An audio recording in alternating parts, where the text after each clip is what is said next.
Welcome back, everyone, to the Innovation Brief. We're all about bringing you those actionable insights, helping you turn your work team into innovators. Absolutely. And today, we were diving into something that's, I think, really relevant for leaders like you. Yeah. It's all about how crowdsourcing can be this really powerful tool for supercharging your DEIA efforts. Yeah. Diversity, equity, inclusion, and accessibility. Well, and what I think is so fascinating about this topic is, Yeah. we tend to think of DEIA as, something that's sort of siloed in HR, or maybe it's a set of policies. Right. But crowdsourcing can actually really bake those DEIA principles into how your organization functions. Okay. Even at that, strategic level. That's interesting. I'm really intrigued. Can you break it down for me? Like, how can crowdsourcing be Yeah. applied to DEIA? Sure. So imagine you're a federal agency and you're tasked with responding to this recent executive order that's all about advancing DEIA in the workforce. Okay. And this EO requires you to do a couple of things. Not only do you have to assess your current DEIA status, but you also have to develop a strategic plan for improvement. Okay. And this is where crowdsourcing can be really valuable. Okay, I'm starting to see the connection here. Yeah. But paint a clearer picture for me. Yeah. How does crowdsourcing Yeah. fit into this? So think about it this way. Crowdsourcing at its core is about diversity. Okay. It's about bringing in a wide range of perspectives and ideas, and where they come from doesn't really matter.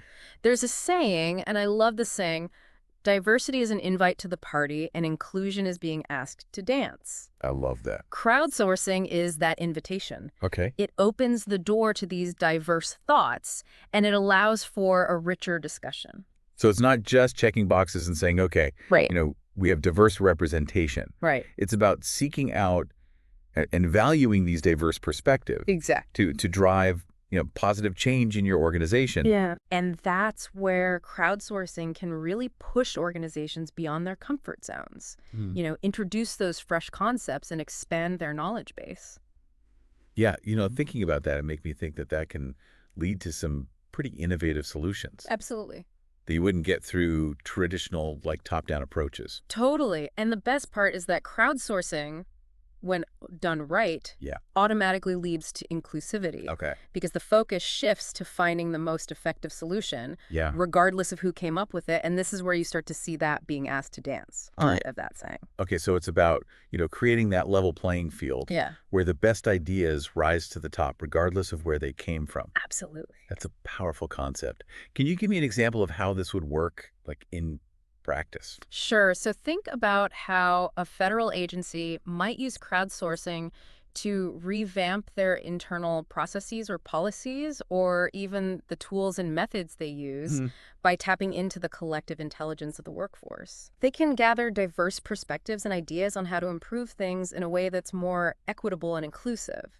And, in doing so, you're not only generating these potentially groundbreaking solutions, Right. but you're also making employees feel heard and valued. Yes. And knowing that their voices can make a difference, Yeah. I think that can have a huge impact Oh, for sure. on morale and engagement. Yeah. And speaking of strategic planning, Okay. crowdsourcing can play a big role in strengthening that process, especially when it comes to DEIA initiatives. Okay. So instead of, drafting a DEIA strategy in a vacuum, what if you engage your workforce before you even start writing? Uh-huh. This can make the difference between a plan that just sits on a shelf and one that makes a real impact. Yeah, and that buy-in from the start, that can really make a big difference in how a strategy is received and how it's implemented. So what does that engagement process look like?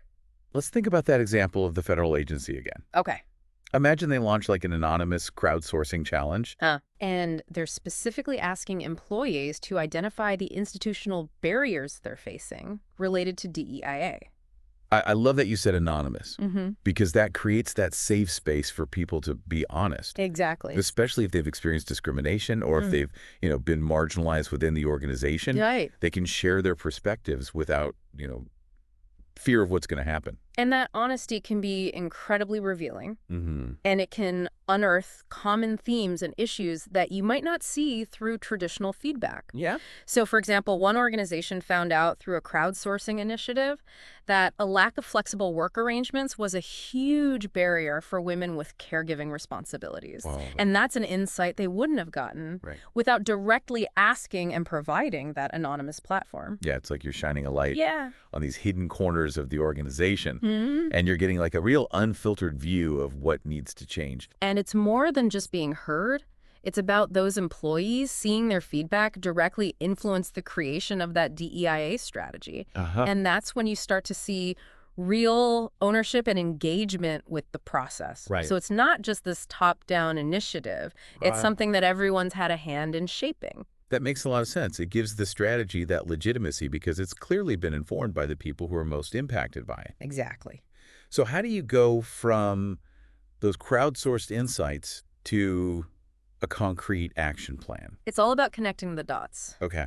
The themes that emerge from that crowdsourced feedback can be translated directly into strategic goals for the DEIA plan, Mm-hmm. and then you can use follow-up crowdsourcing campaigns to generate specific actionable ideas for achieving those goals. So it becomes this continuous cycle. Hmm. You gather feedback, analyze it, incorporate it into the strategy, Yeah. and then go back to the crowd for ideas on how to implement those strategic goals. It's a really dynamic and engaging way to approach DEIA, and it ensures that you're constantly learning and improving. You know, we've been focusing a lot on the positives, but like any tool, crowdsourcing can go wrong. Oh, for sure. If it's not done carefully, Yeah. what are some of the potential pitfalls?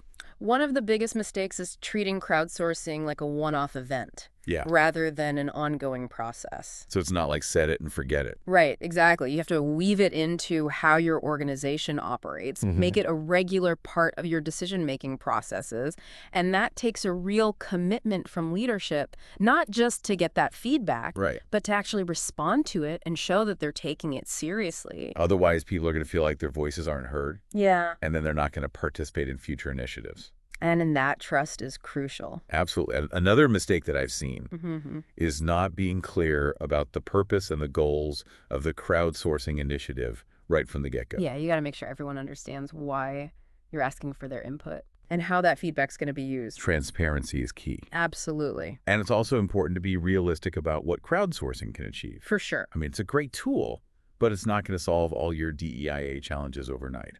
I completely agree. You have to manage expectations and be transparent about the limitations. Right. Crowdsourcing is most effective when you use it with other DEIA initiatives, Okay. like training policy changes and accountability measures. So it's part of a larger approach. Exactly. What else should organizations keep in mind when they're considering crowdsourcing for DEIA? One thing that's often overlooked is the potential for crowdsourcing to be really engaging and even fun for employees. Oh, yeah. It's a chance to break out of their normal routines, think creatively, and collaborate with colleagues from different departments. That's a great point. It can be a real morale booster. You know, Yeah. when people feel like their ideas are being taken seriously and that they can actually make a difference. Yeah, it turns DEIA from something that's imposed on them into something they're actively contributing to. Absolutely. Yeah. And when people are more engaged, Mm-hmm. they tend to be more productive, more innovative. Yeah. So it's a win-win. It is. For everyone you know, something you mentioned earlier Yeah. was this idea of external crowdsourcing. Mm-hmm. Could you talk a little bit more about that? Sure. So when we talk about crowdsourcing, it's easy to just think about internal initiatives, Right. but there's so much potential when you look beyond your organization. Okay. You can use external crowdsourcing to engage with customers, partners, or even the wider community. That opens up a lot of possibilities. It does. What are some examples of how organizations are using external crowdsourcing for DEIA? Well, think about gathering feedback on the accessibility of your website or how inclusive your marketing materials are by going directly to the people you serve. You can get insights you might miss otherwise. Right. So it's about making sure you're not unintentionally excluding anyone. And it goes beyond just inclusivity. External crowdsourcing can be a huge driver for innovation and even social good. Organizations can use it to get insights on product development, raise awareness about important issues, or even fundraise for nonprofits. So tapping into that collective intelligence of a larger group to drive positive change. Exactly. And with all the advances in technology, crowdsourcing is only becoming more accessible and more powerful. Yeah. It's a really exciting time to be in this space. Well, I think we covered a lot of ground today. We did. From federal mandates to practical tips and inspiring examples. I think we've shown how transformative crowdsourcing can be for organizations that want to elevate their DEIA efforts. I agree. And by embracing crowdsourcing, you can create a more inclusive and equitable workplace and also unlock innovative ideas that benefit your organization and your community. So for any leaders out there listening who want to turn their work team into innovators, crowdsourcing is definitely a strategy you should explore. Absolutely. And if you're ready to take that next step, head over to IdeaScale.com and book a demo for a free trial. We'd love to show you how our platform can help you harness the power of crowdsourcing for DEIA and so much more. And remember, new episodes of the Innovation Brief drop every Tuesday and Friday, so make sure you subscribe and leave a comment below. Let us know what you thought of the show and what other topics you want us to explore. Until next time, keep those innovative ideas flowing.